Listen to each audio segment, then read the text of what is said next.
seul. Bonjour à tous. Bonjour. Je vais vous inviter à vous tenir debout et en même temps aussi à prendre vos Bibles. Nous allons lire un psaume avant de commencer notre culte. Nous allons aller dans le psaume 18.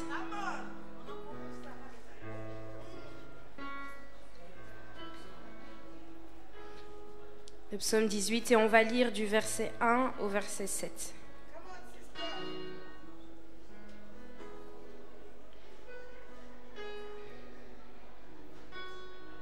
Le psaume 18 du verset 1 au verset 7.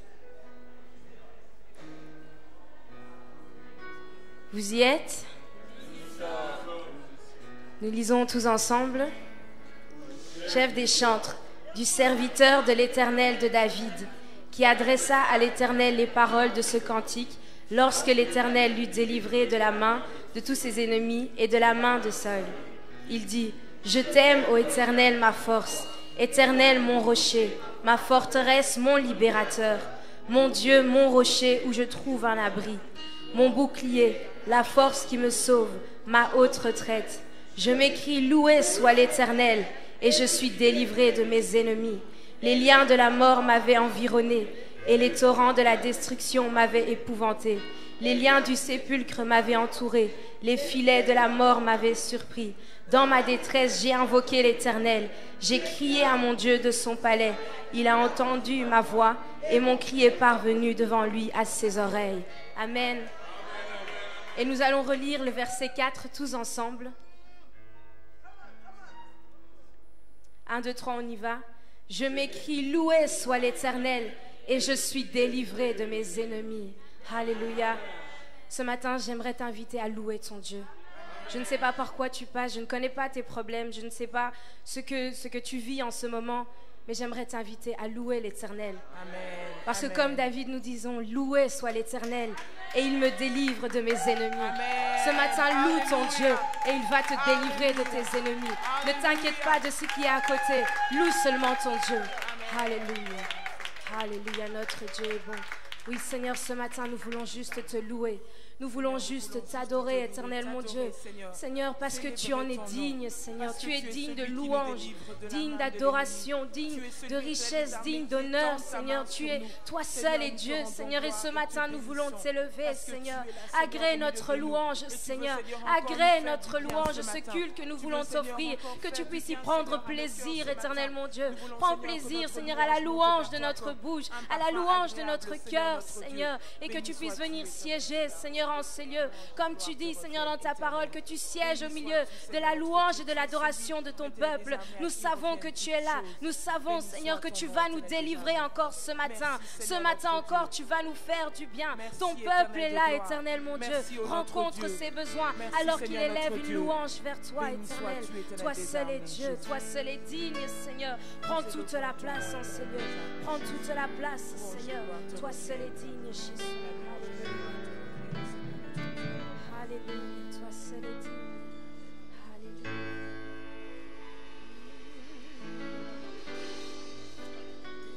Merci Jésus.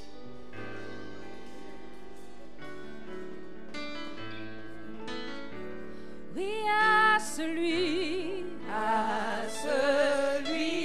qui est assis au-dessus des cieux.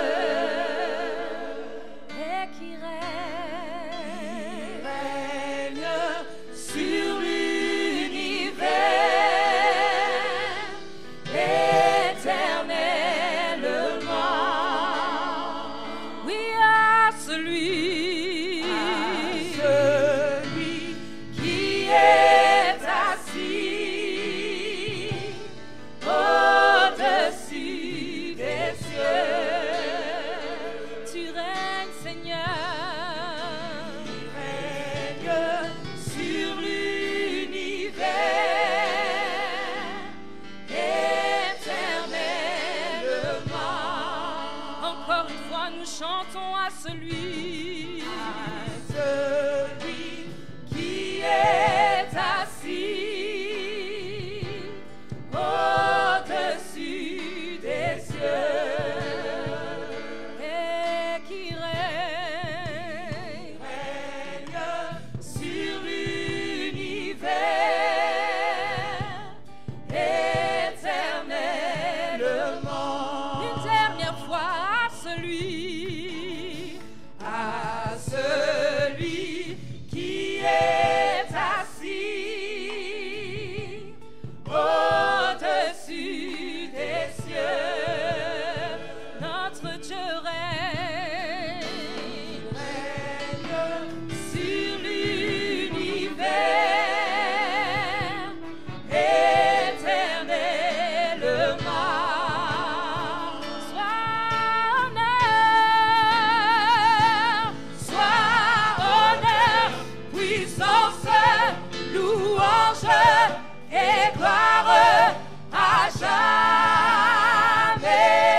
nous t'adorons ce matin.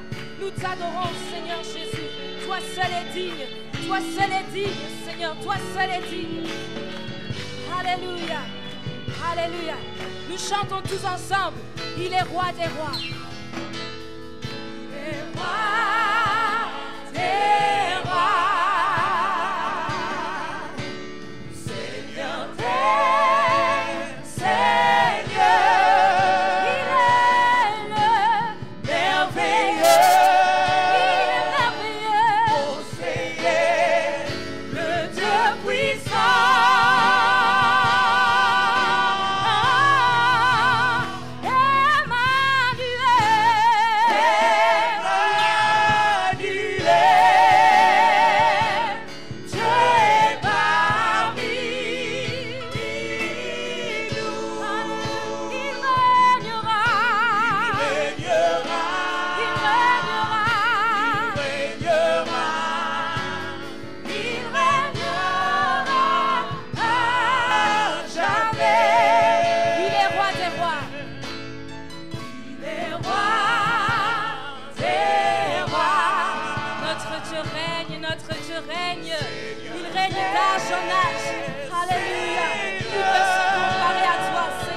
Qui peut s'égaler à toi, Jésus? Tu es digne, Jésus. Conseiller, le Dieu puissant. On l'appelle Emmanuel. Emmanuel. Dieu est parmi nous. Il régnera.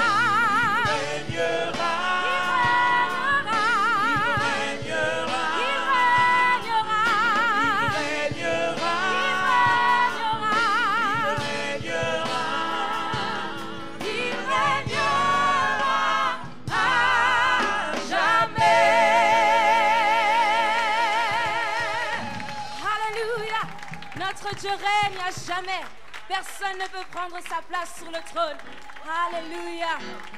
Alléluia. Merci Seigneur.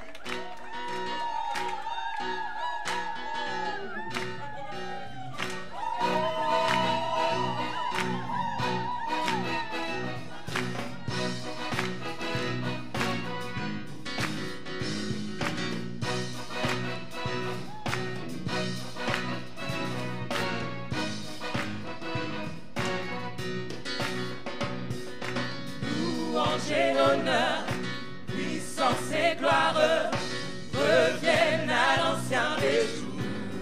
Que toutes les nations, toute la création s'incline devant l'ancien des jours. Louange et honneur, puissance et gloire reviennent à l'ancien des jours.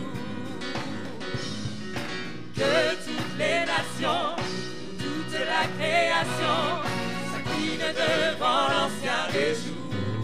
oui, toute langue sur terre et au ciel chantera sa gloire et tout genou fléchira pour t'adorer et t'exalter, oh Dieu, car ton royaume n'aura point de fin, ô ancien des jours. Alléluia.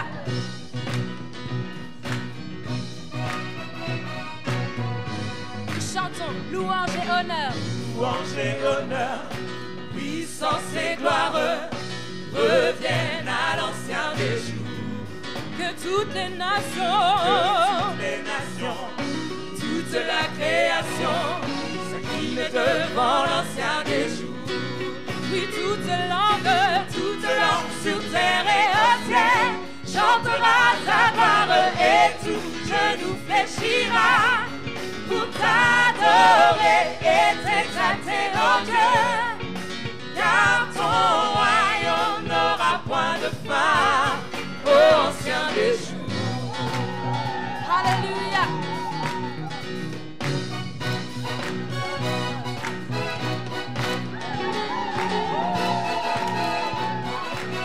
Nous chantons ton règne.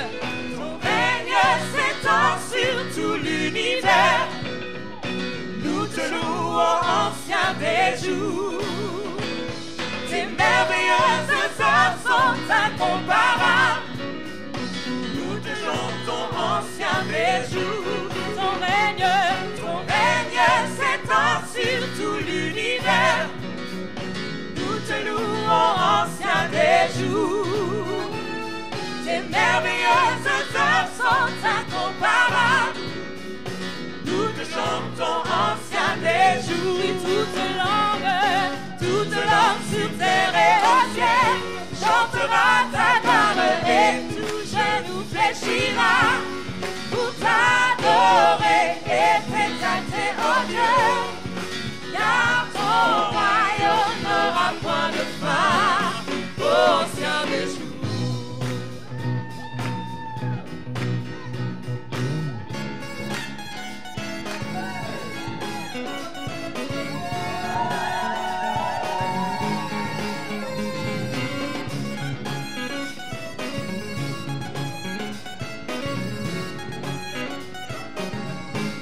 Comment pouvons-nous encore nous taire devant le roi du ciel et de la terre, nous qui étions des gens ordinaires, nous bénéficions l'amour du Père. Louons Dieu, louons le roi, car il a fait pour nous de grandes choses. Louons Dieu, louons le roi, si nous ne le faisons pas, il peut susciter les biens pour le louer. Louons Dieu, louons le roi, car il a fait pour nous de grandes choses. Louons Dieu, louons le roi. Si nous ne le faisons pas, il peut susciter bien pour le louer. Joignons nos voix à ces archanges.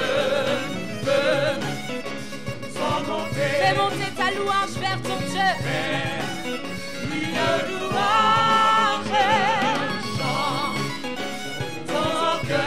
Vers le bienfaiteur de nos éclatons de joie, éclat de joie, et le but de nous retenir. Louons le roi, car il a fait pour nous de grandes choses. Louons Dieu, louons le roi. Pour le louer. Alléluia. Nous chantons Alléluia. Alléluia. Alléluia. Alléluia. Alléluia. Alléluia. Alléluia. Alléluia. Alléluia. Oui, louons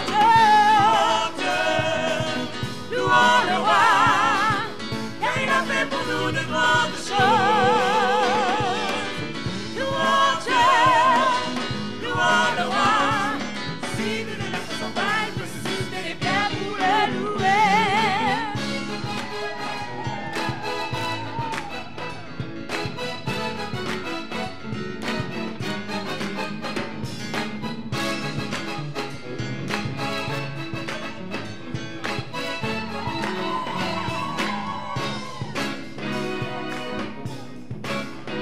Entendez-vous comme un tonnerre au loin quand nous louons le lion de Juda rugit. Il va rugir pour toi ce matin. Il va te défendre ce matin. Alléluia. C'est pour la présence du Seigneur. La victoire est dans le camp quand nous crions El Shaddai. Tous nos ennemis s'enfuient, loin du feu de son regard. Les captifs sont libérés. C'est l'année du jubilé, quand retombe retentit le cri des chanteurs. Entendez-vous comme un tonnerre au loin, en nous louant le lion de Juda rugit. Les forteresses autour de nous s'écroulent en présence du Seigneur. La victoire est dans le camp quand nous crions El Shaddai. Tous nos ennemis s'enfuient loin du feu de son regard. Les captifs sont libérés, c'est l'année du jubilé. Quand retentit le cri des Shaddai. La victoire est dans le camp quand nous crions El Shaddai. Tous nos ennemis s'enfuient loin du feu de son regard. Les captifs sont libérés, c'est l'année du jubilé. Quand retentit le cri des Shaddai. Oui, quand retentit le cri des Shaddai. Oui, quand retentit le cri des Shaddai. Alléluia, alléluia. Nous sommes du bon côté. Nous sommes du bon côté. Alléluia. Dieu a déjà tout vaincu pour nous. À la croix, il a dit tout est accompli. C'est pourquoi nous savons que nous combattons le bon combat. Un combat qui a déjà été remporté à la croix pour nous. Merci Seigneur. Merci Jésus. Tu es merveilleux Seigneur. Alléluia.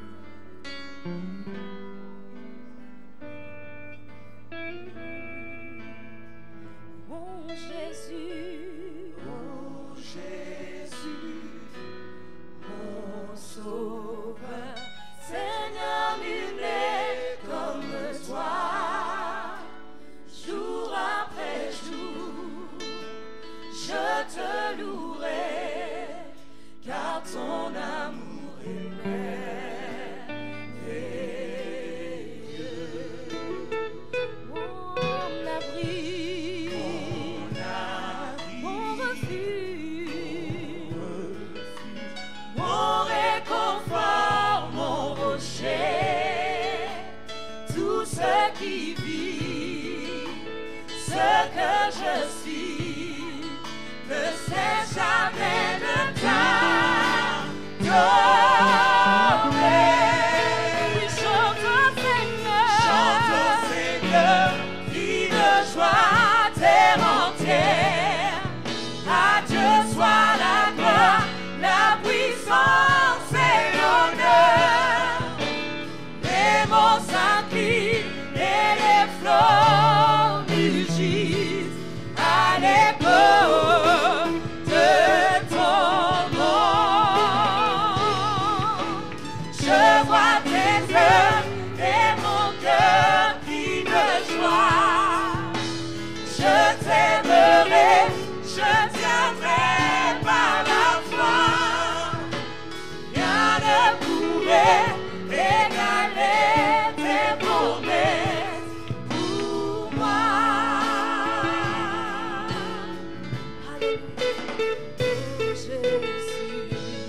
Oh Jésus, mon Sauveur, Seigneur, il n'est comme toi. Jour après jour, je te louerai, car ton amour est merveilleux. Tu es mon abri, mon refuge, mon réconfort, mon rocher. Tout ce qui vit, ce que je suis, on ne sait que c'est jamais de t'adorer. Oui, chante au Seigneur, crie de joie terre entière. À lui seul soit la gloire, à Dieu soit la gloire, la puissance et l'honneur. Les mots s'inclinent et les flots mugissent à l'écho de ton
montagnes s'effondrent et les démons s'enfuient.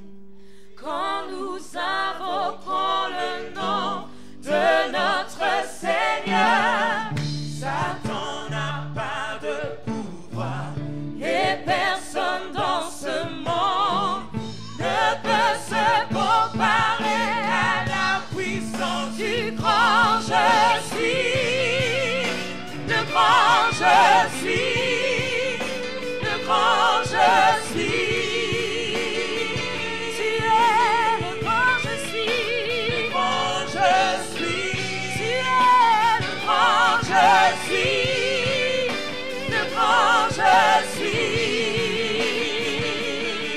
Les montagnes s'effondrent, les montagnes s'effondrent et les démons s'enfuient.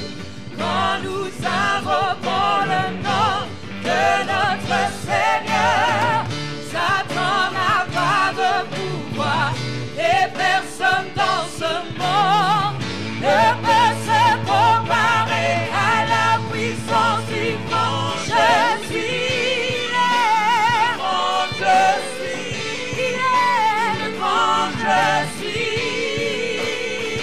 Il est le grand je suis. Le grand je suis. Le grand je suis. Le grand je suis. Nous chantons Alléluia. Alléluia. Oui, tu es saint, Dieu tout-puissant, le grand je suis. Tu es digne, nul n'est comme toi, Dieu tout-puissant, le grand je suis. Il est le grand je suis, le grand je suis. Il est le grand je suis, le grand je suis. Alléluia. Notre Dieu est le grand je suis. Est-ce que tu peux acclamer ton Dieu ce matin? Alléluia. Et nous allons continuer avec la chorale Espérance.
Parfois, les jours défilent tellement vite et je vous assure, le temps perdu ne se récupère pas.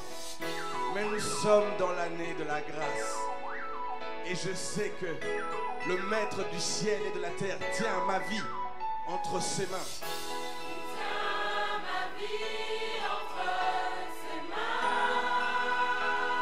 C'est lui qui garantit mon lendemain.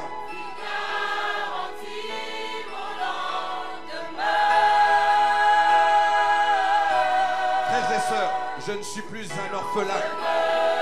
Alléluia. Peu importe ce qui arrive dans ma vie, peu importe les incidents, j'ai placé mon présent et mon futur dans le Dieu de ma destinée. Alléluia. Il tient ma vie entre ses mains. J'ai toutes les raisons du monde d'espérer, car je ne suis pas seule au monde. Non, je suis l'enfant du Tout-Puissant. Il tient ma vie entre ses mains.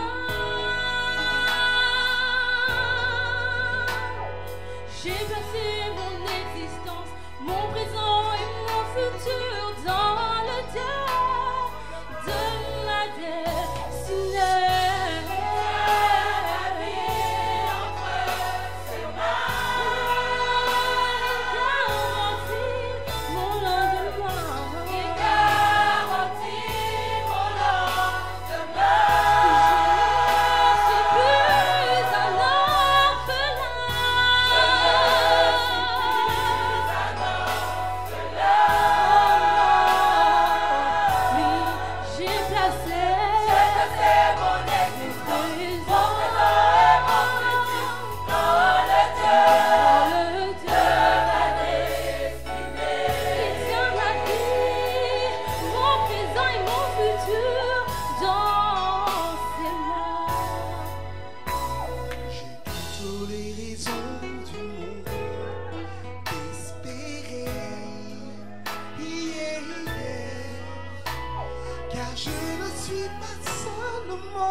nous tenir debout, nous allons préparer nos cœurs à l'écoute de la parole de Dieu.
see Jesus. We want to see you. Let us see Jesus. Let us see Jesus. Let us see Jesus. We want to see you. Let us see Jesus.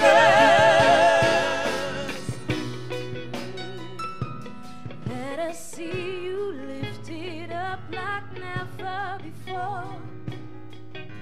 Let us see you lifted up like never before.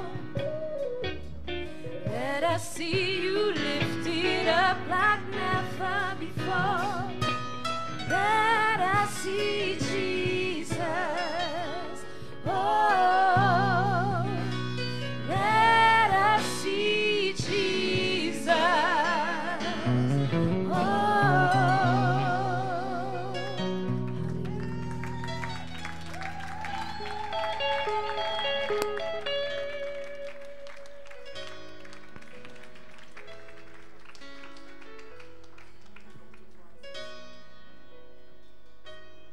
En Jésus seul, j'ai l'espérance.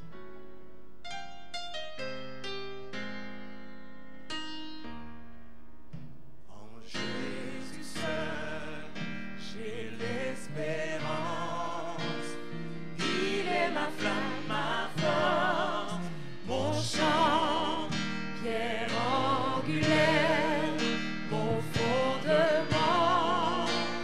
Même dans l'orage, je me naissant, brûlant amour, intense paix, il me libère de mes peurs, mon réconfort, il est mon tout, par son amour je tiens debout.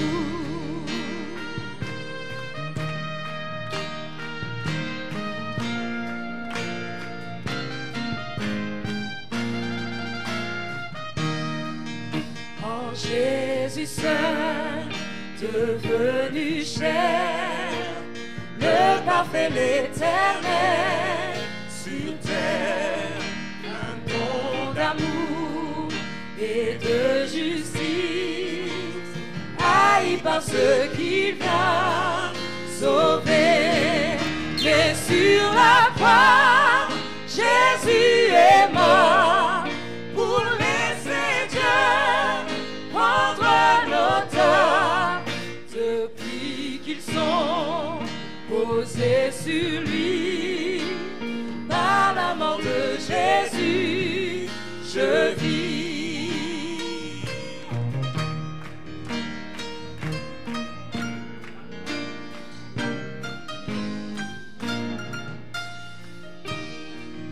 Là dans la tombe où son corps gît, toute clarté fut obscurcie, puis éclatant au jour de gloire, car Jésus est ressuscité.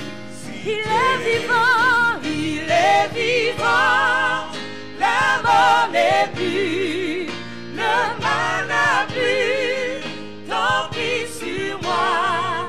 Je suis à lui et lui à moi, racheté par le sang précieux.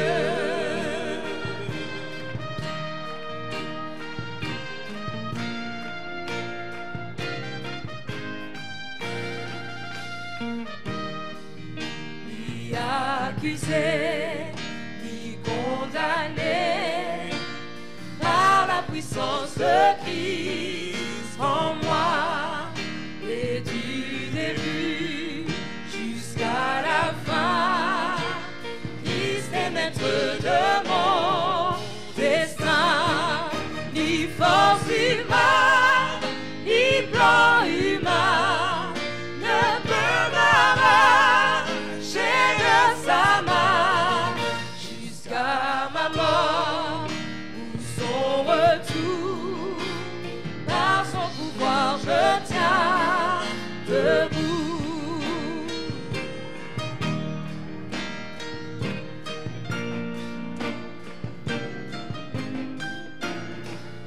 ni accusé, ni accusé, ni condamné, par la puissance de Christ en moi, et du début jusqu'à la fin, Christ est maître de mon destin, ni force humaine, ni plan humain ne peut m'arracher de sa main. Jusqu'à ma mort ou son retour, par son pouvoir je tiens debout.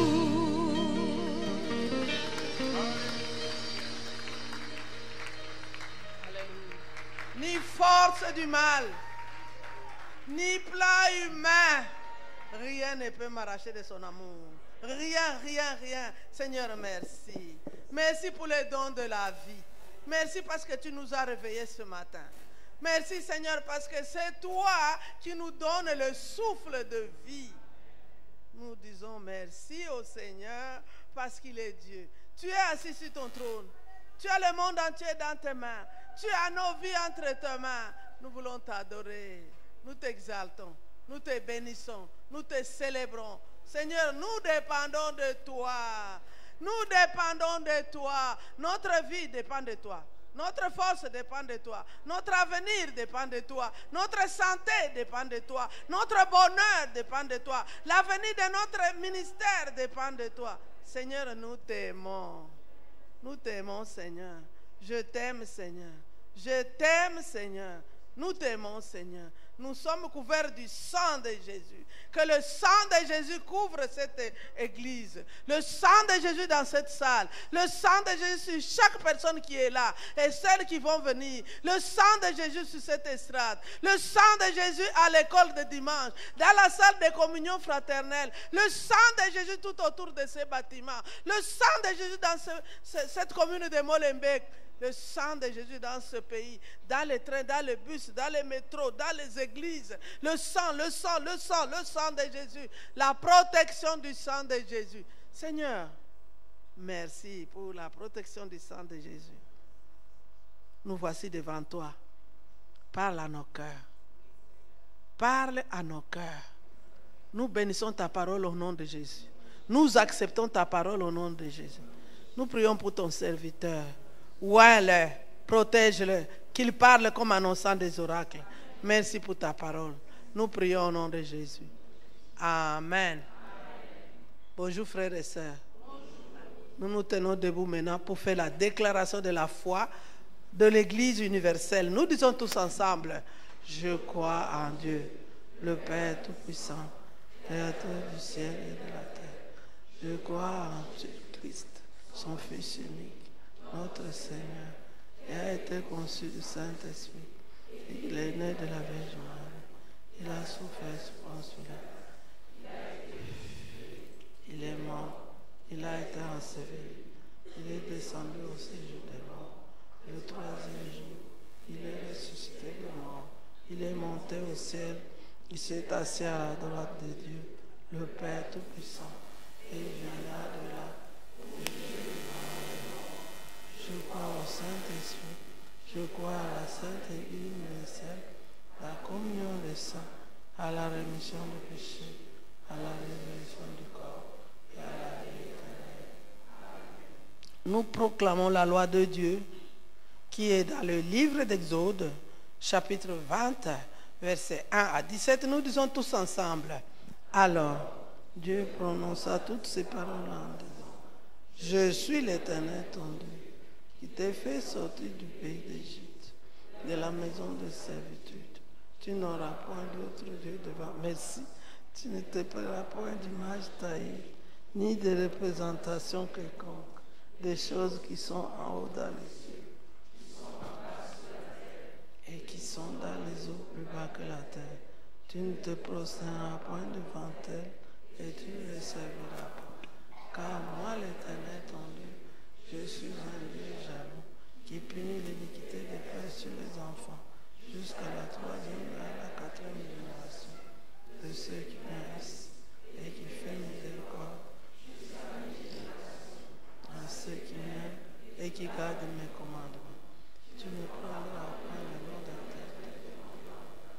Car l'Éternel ne laissera point impuni celui qui prendra son nom.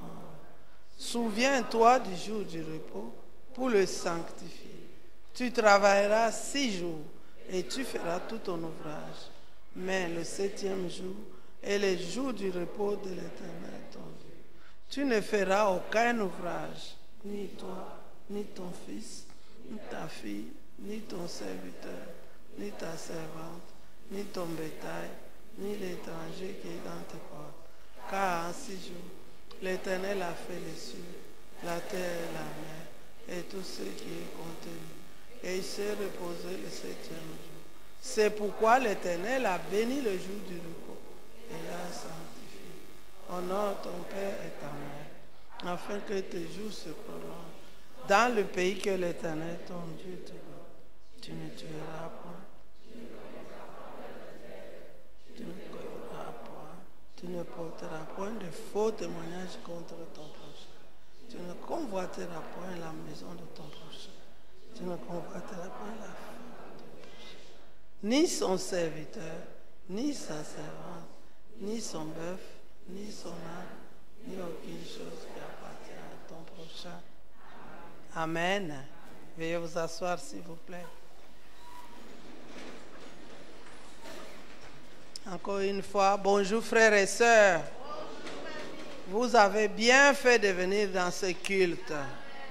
La parole d'aujourd'hui sera annoncée par un fils de la Nouvelle Jérusalem de Bruxelles.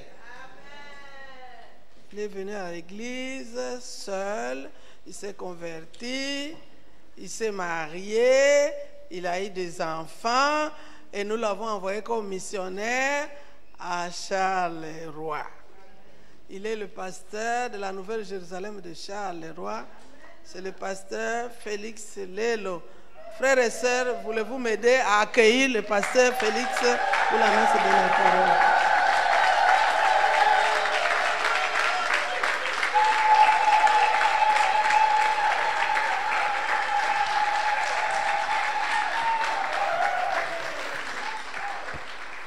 Merci beaucoup. Prenez place. Alors, je vous salue au nom du Seigneur Jésus et je remercie notre évêque et maman Bishop de me donner cette occasion de prendre la parole ce matin. Comme maman a dit, que c'est ici où nous nous sommes convertis, moi et mon épouse. C'est ici que je me suis marié, je me suis fait baptiser. Tout, au fait, a commencé ici. Est-ce qu'on peut bénir le Seigneur? Alors, parce que je suis un enfant de la maison, et la plupart de mes amis sont là qui servent Dieu, Léka, Titi, il y en a beaucoup. Alors, nous bénissons le Seigneur. Et quand on est à la maison, on se sent à l'aise. Donc, je viens de l'une des plus belles villes du monde. Alors, voilà, donc, merci à vous de m'accueillir. Parce qu'il y a des villes, quand tu arrives, tu n'as plus besoin de sortir. Et que Dieu soit béni ce matin. J'aimerais juste prendre Genèse chapitre 17, un texte que vous connaissez très bien. Et je suis sûr et certain que l'évêque en a parlé plusieurs fois. Alors laissez-moi encore prendre ce texte et partager quelques pensées avec vous. Genèse chapitre 17, je vais lire juste les 3 premiers versets.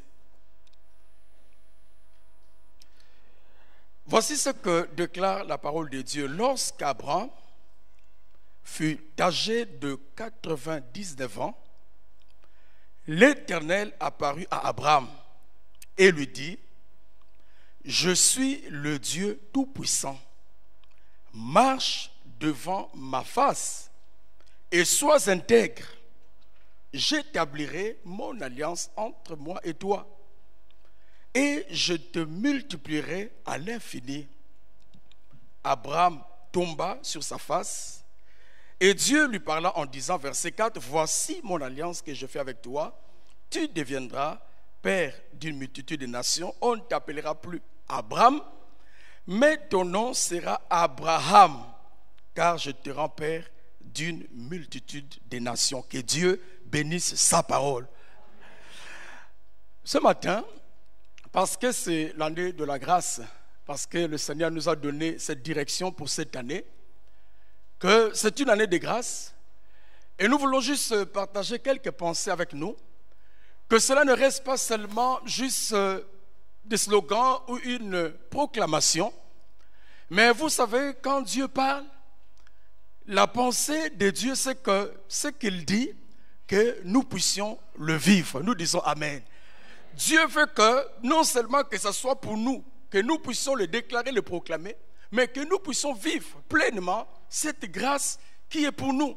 Et ainsi, au travers de ce récit, nous allons voir quelques pensées.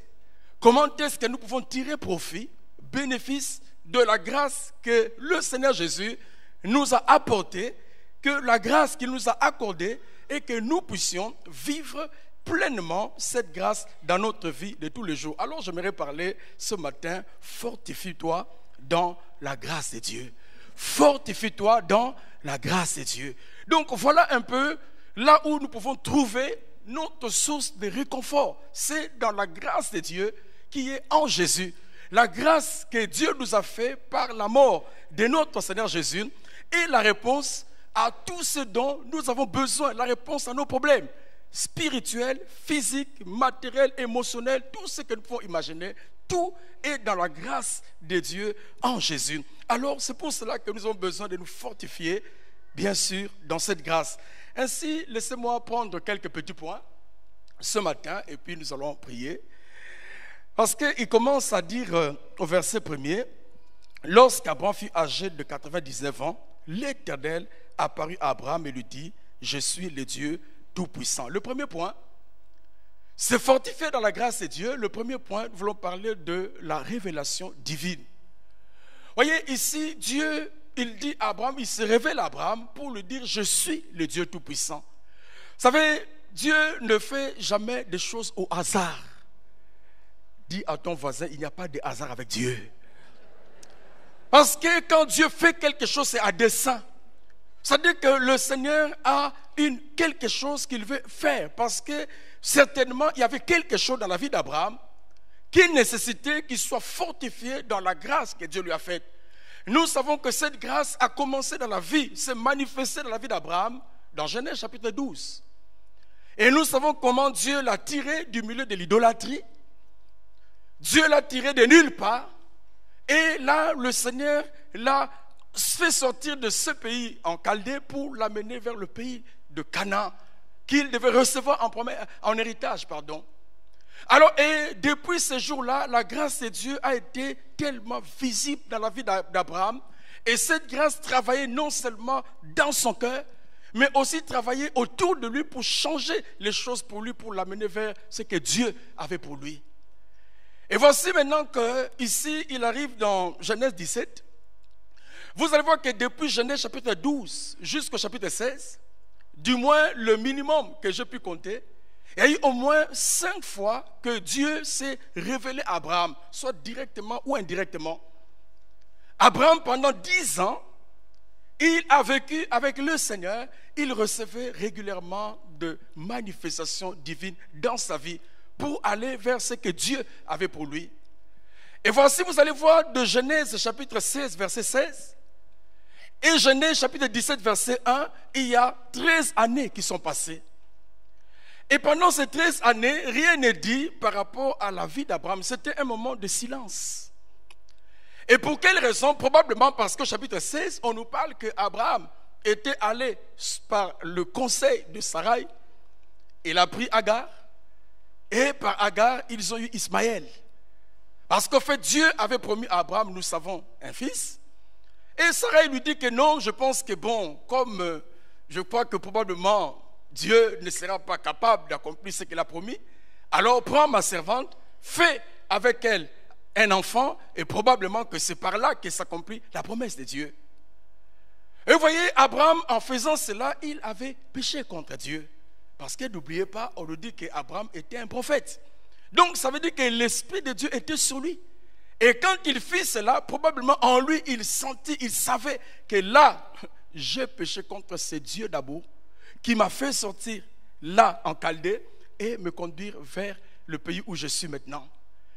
Et ainsi donc, à cause de cet acte-là, Abraham se retrouva pendant 13 années qu'il y avait un silence total. Et là, probablement, c'est moi qui parle, Abraham a passé son temps à commencer à pleurer. Parce que vous savez, quand tu as une relation avec une personne, et que cette relation, tu sens qu'il y a un silence, la personne ne parle plus, cela va commencer à t'affecter. Tu te dis, mais pourquoi il ne me parle plus? Qu'est-ce que j'ai fait du mal? Qu'est-ce qui ne va pas? Et probablement qu'Abraham a commencé à se poser des questions, et je suis sûr et certain, il a commencé à s'humilier devant Dieu. Il a commencé à se repentir pour ce qu'il avait déjà commis. Et ainsi, parce que Dieu est un Dieu de grâce. Et dans sa grâce-là, le Seigneur a vu le cœur d'Abraham. Il a vu probablement la douleur dans la vie d'Abraham. Alors c'est ainsi qu'au chapitre 17, Dieu rompit ce silence et il vient se manifester à Abraham. Et la Bible dit que la parole de l'Éternel fut adressée à Abraham. Je suis l'Éternel, le Dieu Tout-Puissant. Et quand Abraham a écouté cette parole-là, il a entendu encore une fois cette voix que depuis plus de 13 ans, probablement qu'il n'avait plus entendu. Et cela a été un réconfort pour lui. Cela a été une source de consolation pour lui. Cela a été un sujet de joie dans son cœur. Et il a compris que c'est Dieu qui l'a appelé là où il était en Mésopotamie. Il a compris que c'est Dieu l'aimait encore. Et j'aimerais te dire aussi ce matin, peut-être tu es comme Abraham. Peut-être que dans ta vie, tu regardes ta vie, tu te rends compte que la chose dans laquelle tu te vis, la manière dont tu te comportes, Dieu probablement t'a fait des promesses, soit ici au travers des enseignements de notre évêque, de maman évêque, des hommes de Dieu. Le Seigneur peut t'a parlé personnellement dans ton cœur. Il y a des choses que Dieu a décidé de faire pour toi. Tu étais habitué à avoir des échanges avec le Seigneur et subitement, comme Abraham, tu vis un silence dans ta vie. Et tu te poses des questions, mais qu'est-ce qui ne va pas? Tu te dis que est-ce que Dieu m'aime encore? J'aimerais te dire, le Dieu de grâce t'aime encore. Parce que le Dieu de grâce t'aime encore comme pour Abraham. Parce que si Abraham est devenu ce qu'il était, c'est parce que la grâce de Dieu avait agi dans sa vie. Et cette grâce-là devait continuer jusqu'à ce qu'Abraham termine toute sa course et aller là dans le paradis de Dieu. Et de même aussi Jésus-Christ en venant dans ce monde, il a amené sa grâce dans l'humanité. Et ceux-là qui ont cru en lui comme leur Seigneur et leur Sauveur, le Seigneur Jésus est entré dans leur cœur par le Saint-Esprit. Et ces personnes-là maintenant vivent sous la grâce de Dieu. Et puisqu'ils sont sous la grâce de Dieu, il est vrai qu'il y aura des moments difficiles, des moments de chute, des moments de difficulté, mais nous sommes appelés à nous rappeler que puisque la grâce de Dieu est là, cette grâce-là nous suffit. Parce que la Bible dit là où le péché a abondé, la grâce de Dieu a surabondé. Donc en fait c'est pour parler du pardon. Donc ici là, Dieu, l'Éternel, il pardonne à Abraham. Il vient se manifester à Abraham et il lui dit, je suis le Dieu Tout-Puissant. Mais alors, pourquoi il lui dit, je suis le Dieu Tout-Puissant? Parce que simplement, Abraham et Sarai, dans leur conseil familial, ils ont trouvé que non, Dieu n'était pas capable de donner un enfant à une femme âgée telle qu'elle était, Sarai, ou à Abraham. Et ainsi, ils ont voulu anticiper ou aider Dieu dans ce que Dieu a dit. Beaucoup de gens essayent d'aider Dieu. Écoutez, tu ne peux pas aider Dieu. Parce que El Shaddai signifie le Dieu tout-puissant ou le Dieu tout-suffisant. Parce que quand il a créé les cieux et la terre, il n'y a personne qui ne l'a aidé. Ni même un ange, on ne nous parle pas que Michael ou Gabriel était là pour dire on va t'aider. Non, Dieu se suffit lui-même. Il a créé toutes choses par sa grande puissance. Et pour ton problème aussi, ne t'inquiète pas, fais confiance en Dieu. Seulement ton cœur doit rester attaché à Jésus et il va te délivrer dans ton problème. Jérémie dit, chapitre 32, verset 17, je crois. Le livre de Jérémie, chapitre 32, le verset 17. Alors nous allons passer rapidement le deuxième point et puis pour prier, il dit, oh pardon, excusez-moi. Jérémie chapitre 32, verset 17.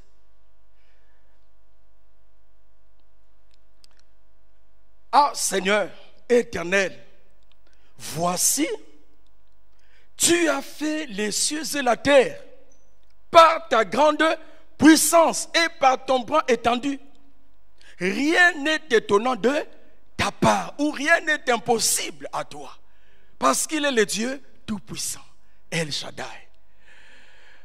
Alors, se fortifier dans la grâce de Dieu, comprendre que peu importe notre situation, notre état, Dieu n'aime pas le péché dans lequel nous nous trouvons.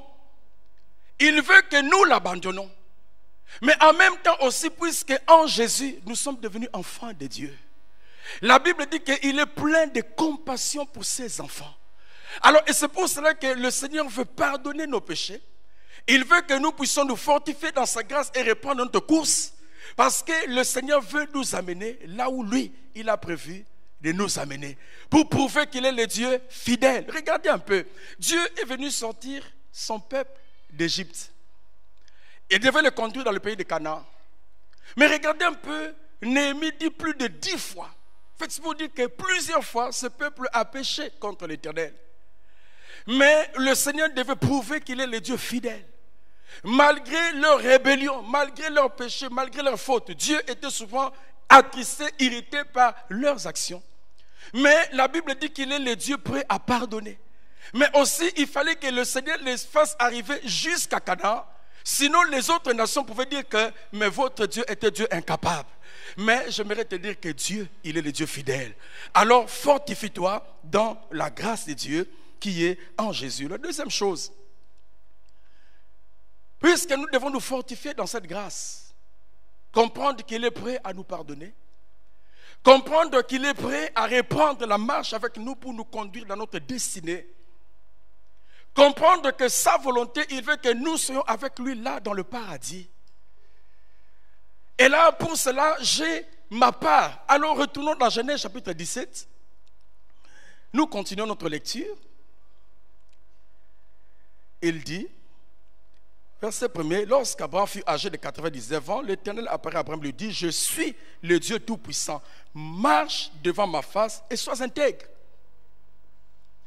Toujours dans cette pensée de se fortifier dans la grâce de Dieu, non seulement le Seigneur se révèle comme étant le Dieu Tout-Puissant, El Shaddai, le Dieu Tout-Suffisant, mais maintenant, la deuxième chose, c'est que l'ordre divin ou le commandement divin, ça c'est le deuxième point. Le premier point, c'était la révélation divine, il est le Dieu Tout-Puissant. Maintenant, le commandement divin ou l'ordre divin, c'est que le Seigneur lui dit, cette révélation divine est assortie d'un commandement, d'un ordre exprès à Abraham. Il dit, marche devant ma face et sois intègre. Alors c'est comme si pour dire que Abraham, je te fais la grâce depuis Genèse 12. Tu as fait 75 ans. Et voici maintenant, tu as 99 ans. Et ma grâce a toujours été là. Mais j'aimerais faire des choses pour toi. J'ai des choses pour ta vie. Parce que ce que tu as vu, c'est encore rien de ce que je veux faire pour toi. Mais pour cela, Abraham, il y a des choses que toi, tu dois faire. Il y a ta part à toi pour que tu me permettes.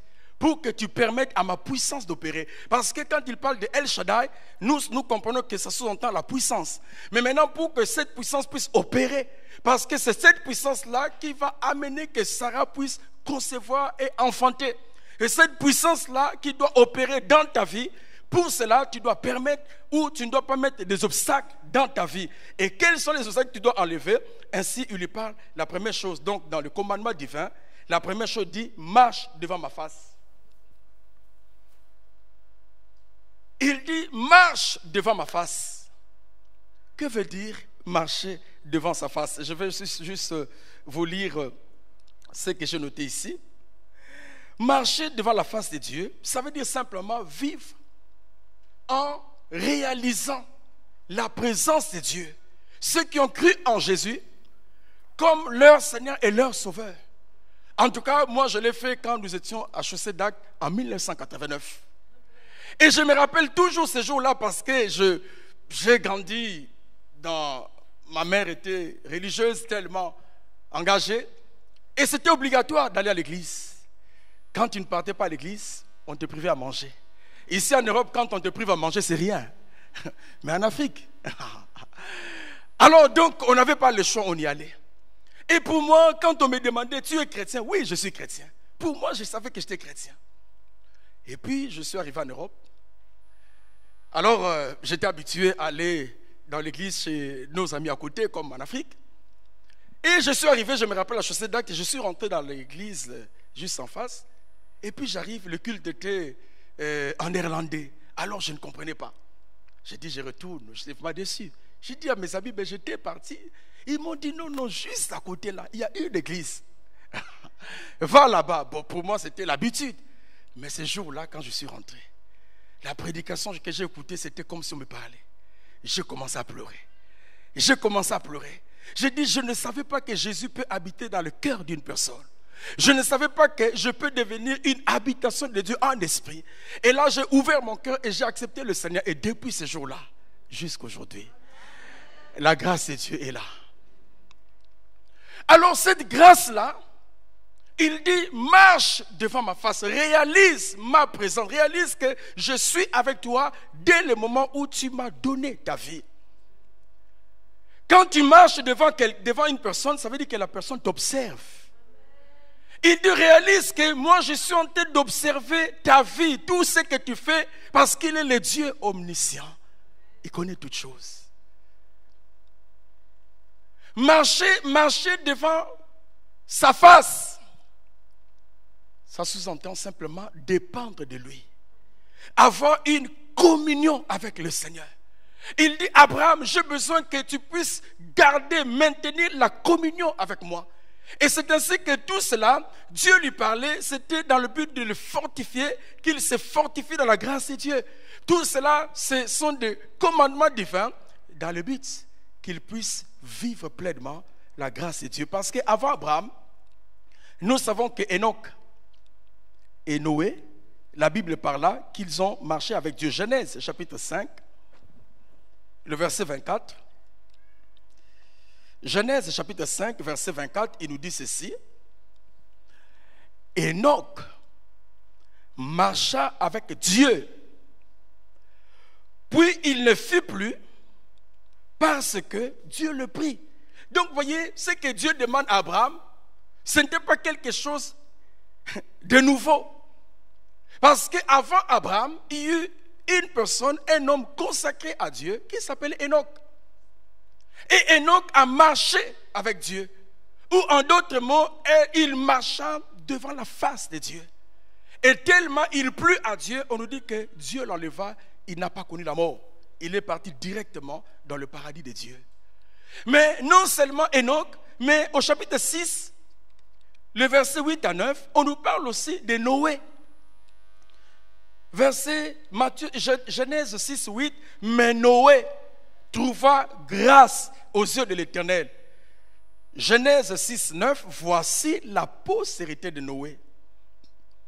Noé était un homme juste et intègre. Dans son temps, Noé marchait avec qui? Avec Dieu. Vous imaginez le temps là, pendant lequel il est dit que Noé marchait avec Dieu. Nous savons que c'était un temps où il y avait une grande corruption sur la terre. La Bible dit que Dieu vit que les pensées de l'homme étaient chaque jour tournées vers le mal. Et comme le temps que nous vivons maintenant, la corruption est partout. Le péché, le mal. Mais Noé, au milieu de cette génération perverse, Noé a continué à marcher devant la face de Dieu. Et vous savez aussi qu'avec nous aussi, moi et vous aussi, c'est possible parce qu'avec le Saint-Esprit, nous pouvons marcher avec Dieu. Parce que le Saint-Esprit est Dieu dans nos cœurs. Et ce n'est pas par notre propre force. Je suis le Dieu Tout-Puissant. Il dit, pour que tu sois capable de marcher devant ma face, Abraham, tu as besoin de t'appuyer sur moi, le Dieu Tout-Puissant. Et quand tu t'appuies sur moi, alors mon esprit va te donner la puissance, la force nécessaire pour que tu marches devant ma présence. Beaucoup de gens n'ont pas le temps pour prier. Quand on dit c'est la prière, c'est là qu'ils ont toujours des excuses. Oh non, voilà, moi je suis fatigué. Oh, si Dieu n'a qu'à faire, il n'a qu'à faire. Ah bon? Mais toi, tu dois permettre à Dieu de faire quelque chose. Oh, mais non, il y a telle série là, encore maintenant, encore beaucoup de séries. Oh, les modèles de top, le fait de la... Comment on appelle ça encore? Les amours de feu. Viens regarder, viens prier. Toi, tu vas passer ton temps avec les amours de feu pendant que les autres sont en train de prier. Et après, tu vas dire, oh non, les choses ne marchent pas. Mais ça ne marchera pas. Mais oui. Merci, maman. Marche devant la face de Dieu. Prends le temps d'être avec lui. Vous savez, quand je lisais l'histoire de 5 vierges folles et de 5 vierges sages, on nous parle que les autres n'avaient plus d'huile. Et maintenant, ils ont demandé aux autres sages, est-ce que vous pouvez nous donner votre huile? Ils leur dirent non. Allez en acheter. Donc, ça veut dire que vous devez payer le prix. Les choses de Dieu, bien que le Seigneur Jésus nous a tout donné, mais il y a un prix que nous devons payer. Un tout petit. Et ce prix-là, c'est de nous donner à Dieu, d'abandonner notre vie à Dieu, d'avoir le temps de communion avec lui. Et selon que nous avons la communion avec lui, l'Esprit de Dieu va avoir plus de liberté de travailler pour nous. Alléluia. Alléluia. J'ai l'impression comme si je suis dans la plus belle ville du monde. C'est Charleroi. J'ai visité des villes, mais Charleroi.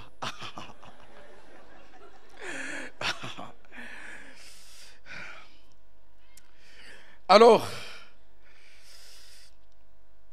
le psaume 16, verset 8, il dit, le psaume chapitre 16, verset 8, il dit ceci: j'ai constamment l'Éternel sous mes yeux.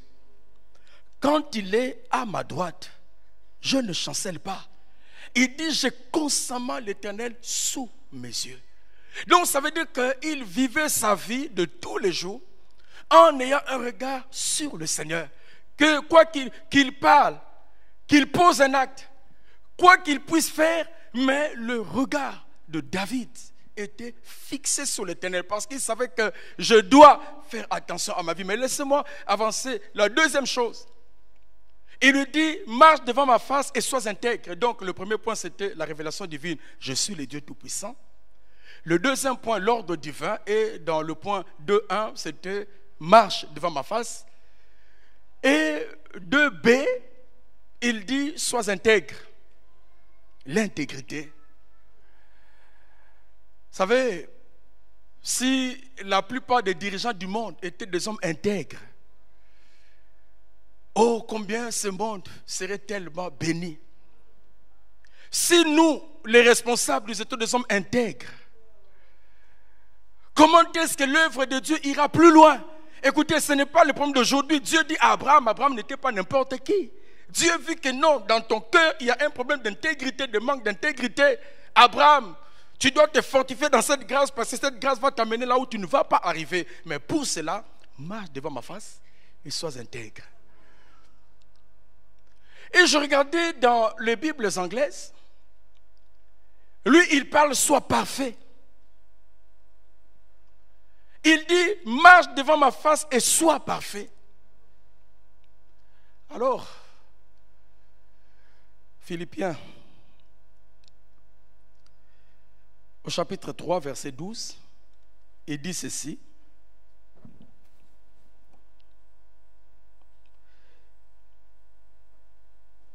L'apôtre Paul parle, il dit, ce n'est pas que j'ai déjà remporté le prix ou que j'ai déjà atteint la perfection, mais je cours pour tâcher de le saisir, puisque moi aussi j'ai été saisi par Jésus-Christ. Alléluia.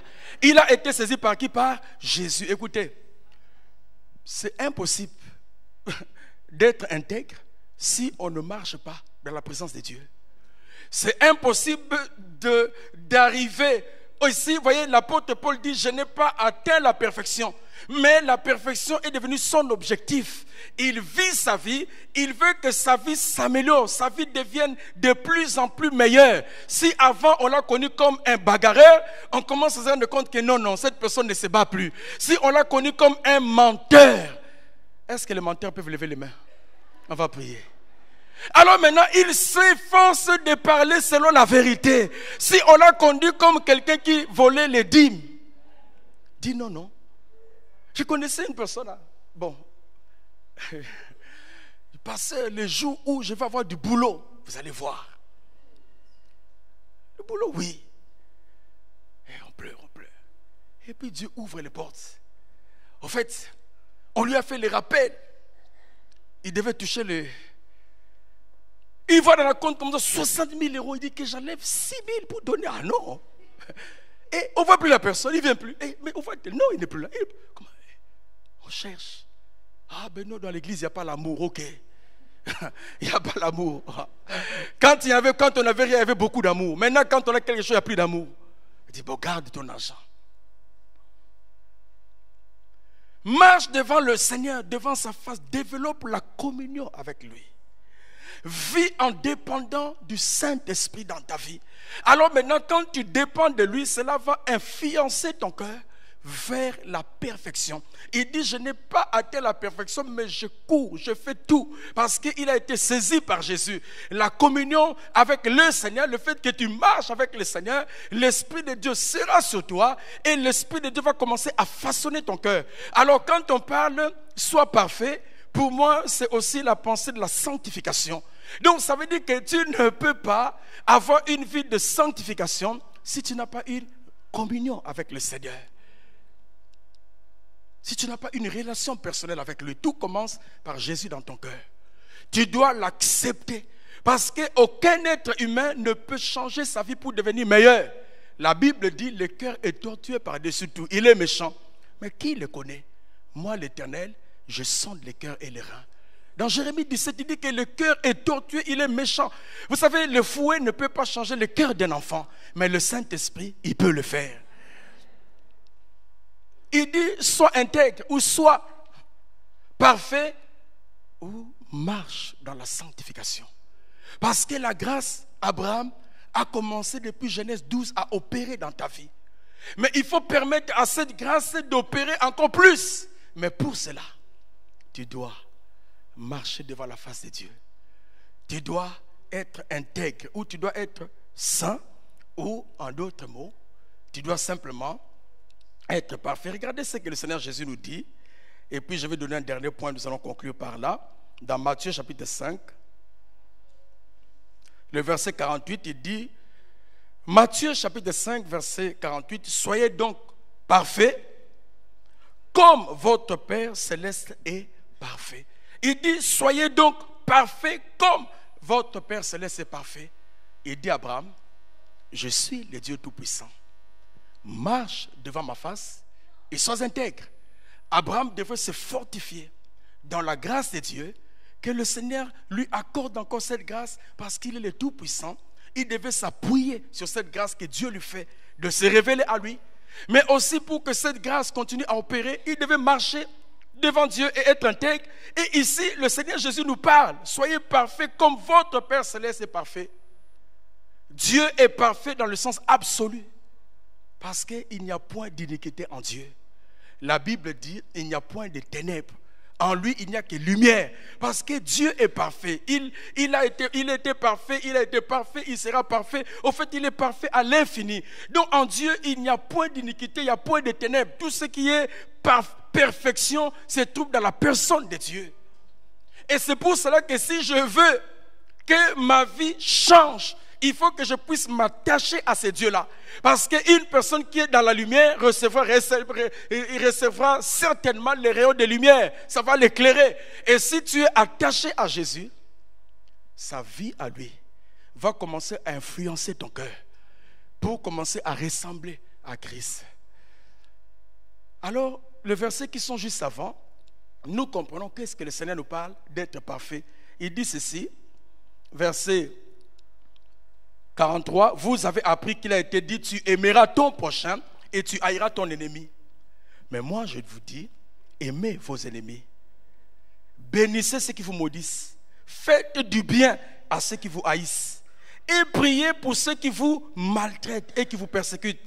Afin que vous soyez fils de votre Père qui est dans les cieux. Mais comment? Car il fait lever son soleil sur les méchants et sur les bons. Il fait pleuvoir sur les justes et sur les injustes. Si vous aimez ceux qui vous aiment, quelle récompense méritez-vous? Les publicains aussi n'agissent pas-ils de même? Et si vous saluez seulement vos frères, que faites-vous d'extraordinaire? Le païen aussi n'agisse-t-il pas de même? Donc aussi, quand le Seigneur parle de la perfection ici, nous voyons qu'il est en train de parler de l'amour que nous avons à l'égard du prochain.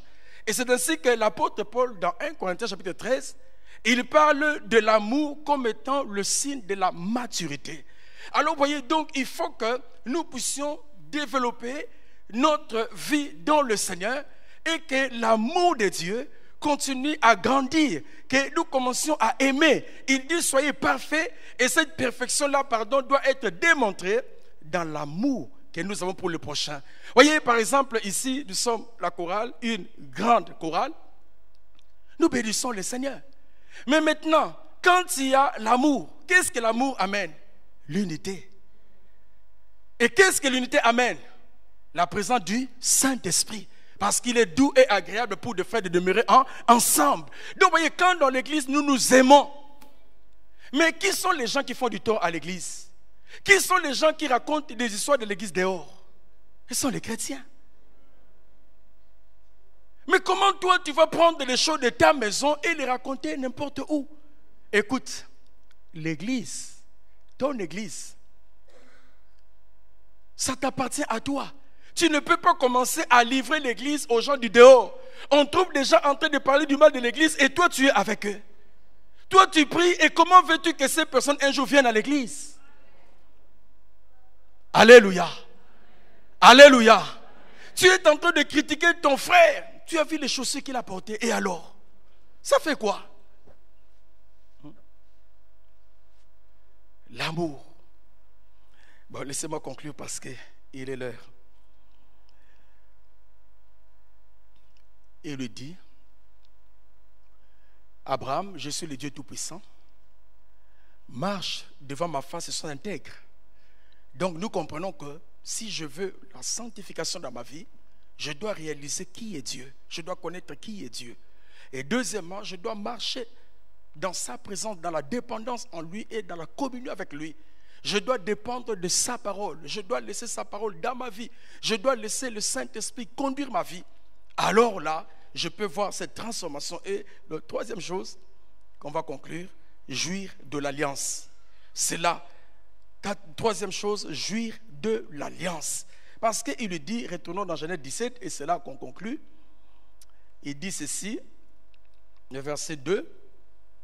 Il dit, j'établirai mon alliance entre moi et toi, et je te multiplierai à l'infini. Jouir de l'alliance.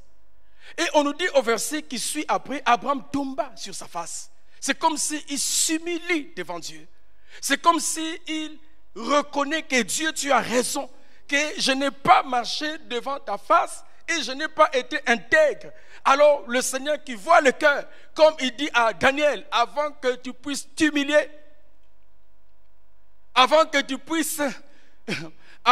puisses prier, plutôt avant que tu puisses t'humilier, il dit, tes prières ont été entendues. Parce que Dieu voit le cœur. Il voit le cœur de cet homme, il voit son attitude. Et puisque le Dieu est omniscient, il voit que non, cet homme-là, les paroles que je lui ai dites, il les a reçues favorablement. Et cet homme-là va désormais marcher devant ma face. Cet homme-là va désormais vivre dans la perfection ou essayer d'atteindre la perfection, bien que sur terre. Parce que la perfection humaine est relative. Donc il ne sera jamais parfait sur la terre, mais il va tendre vers cela. Alors du coup, Dieu lui parle, il lui rappelle, il confirme l'alliance avec lui. Il dit, tu vas certainement jouir de l'alliance. C'est-à-dire que tu vas certainement jouir de la promesse que je t'ai faite. Abraham, certainement, Sarai t'enfantera un enfant. La preuve, on ne t'appellera plus Abraham, mais on t'appellera Abraham. Donc tu vas commencer maintenant à jouir de ma présence. Maintenant ta vie va être transformée parce que le fait qu'on change ton nom, ceci est la preuve que ta vie a connu un changement radical. On t'appelle Abraham, père d'une multitude. Alors voyez frères et sœurs, il y a beaucoup de choses que Dieu a pour ma vie, il a pour votre vie. N'essayez pas de faire votre vie comme monsieur tout le monde. Parce que toi tu es unique. Beaucoup de gens essayent de suivre les autres. Dans mon pays, on disait qu'il y a des personnes qui n'aiment pas mourir tout seuls. Il veut t'entraîner aussi dans la mort. Voyez, parce que lui, il est là en train de danser encore la musique du monde. Il te dit, mais est-ce que ça fait quoi? La musique du monde, ça fait quoi? Mais écoutez, quand la chorale chante, avant de venir chanter, ils brillent. Ils sont en communion avec le Saint-Esprit. Et quand ils chantent, l'esprit avec lequel ils sont en communion, cet esprit travaille au travers de leurs paroles. Maintenant, la plupart en tout cas, de musiciens païens, beaucoup sont dans l'occultisme, beaucoup sont dans des sciences occultes, beaucoup sont n'importe quoi. Et toi, tu vas mettre cette musique dans ta voiture. Après, tu es étonné que ta voiture tombe tout le temps en panne. Ah ben oui. Mais oui. Parce que tout comme aussi, eux aussi, ils sont en communion avec un certain esprit du diable. Et quand cette musique-là joue dans ta voiture, il y a l'esprit là qui travaille.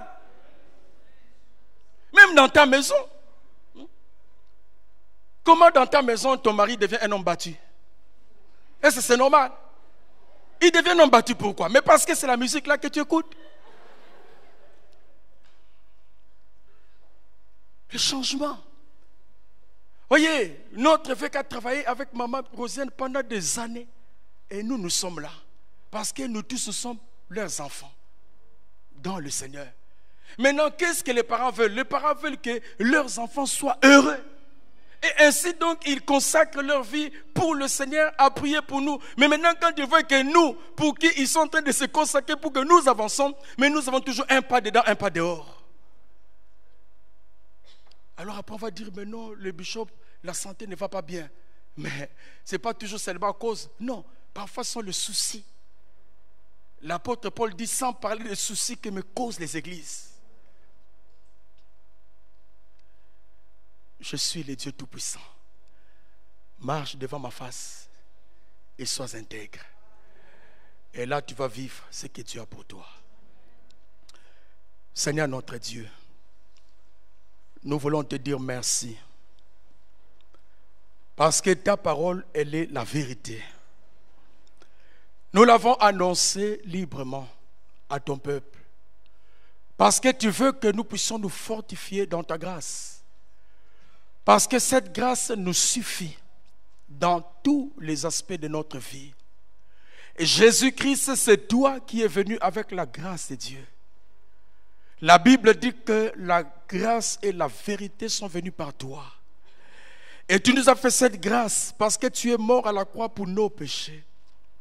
Et chaque jour, tu es prêt à nous pardonner nos péchés, Seigneur. Afin que nous puissions grandir dans cette grâce. Que nous puissions être sous cette grâce tous les jours.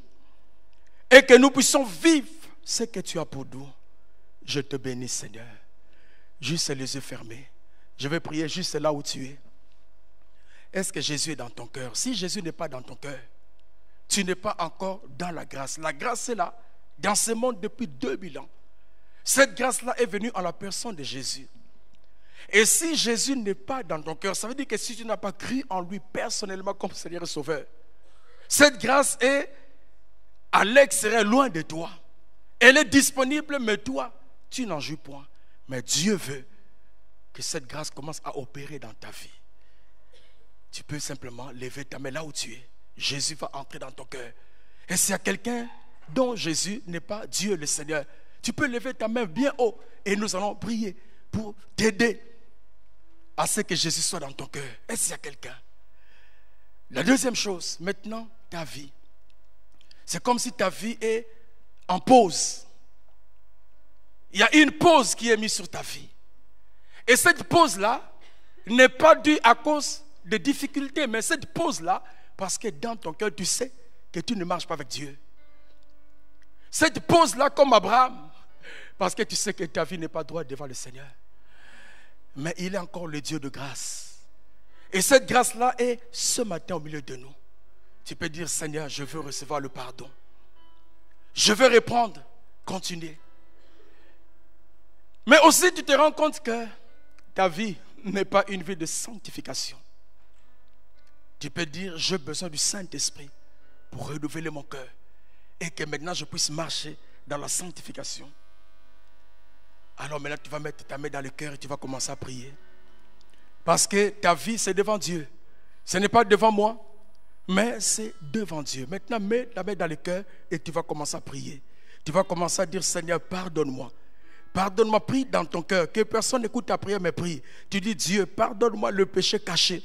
Pardonne-moi ces choses que je fais, que je sais que ça ne te glorifie pas. Je te demande pardon.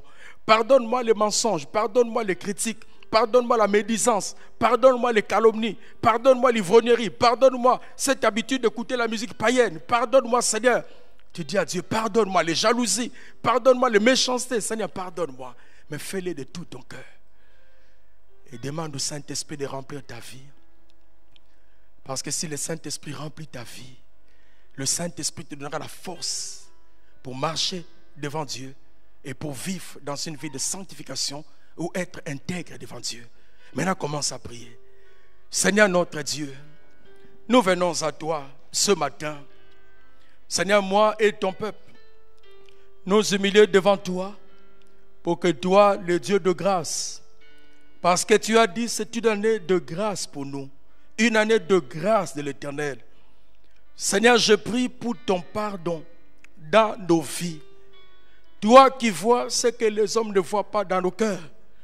Nous prions pour que tout ce qui a attristé le Saint-Esprit, que tu puisses nous le pardonner. Notre Dieu, ce matin, à cause du nom de Jésus, tu es ce Dieu qui est prêt toujours à pardonner. Tu ne te lasses point de pardonner, Seigneur. Que ton nom soit béni à cause du nom de Jésus. Seigneur, je prie pour que le Saint-Esprit puisse remplir nos cœurs. Que le Saint-Esprit puisse remplir nos vies. Le Saint-Esprit qui nous donne la force de marcher dans tes voies. Parce que tu veux que nous soyons remplis du Saint-Esprit. Qui remplisse mon cœur, qui remplisse le cœur de tes enfants. Seigneur, pour un nouveau départ dans leur vie. Comme Abraham, lors de cette visitation, Seigneur notre Dieu, sa foi a grandi encore. Seigneur notre Dieu, il a fait des exploits. Il a vécu dans ta faveur. Il était fortifié dans ta grâce. Que ton église soit fortifiée dans ta grâce. Parce que tu es le Dieu bon. Maintenant, je te prie ce que tu as préparé pour nous, pour tes enfants. Seigneur Dieu, accomplis dans ta grâce. Accomplis, Seigneur, de miséricorde pour nous. Dans cette année de grâce, notre Dieu, ce que nous espérons de toi. Parce que tu es bon. Rapproche nos cœurs davantage de toi. Je te prie, à cause de ton nom, toute la gloire t'appartient. Merci, notre Dieu. Au nom de Jésus. Amen. Amen.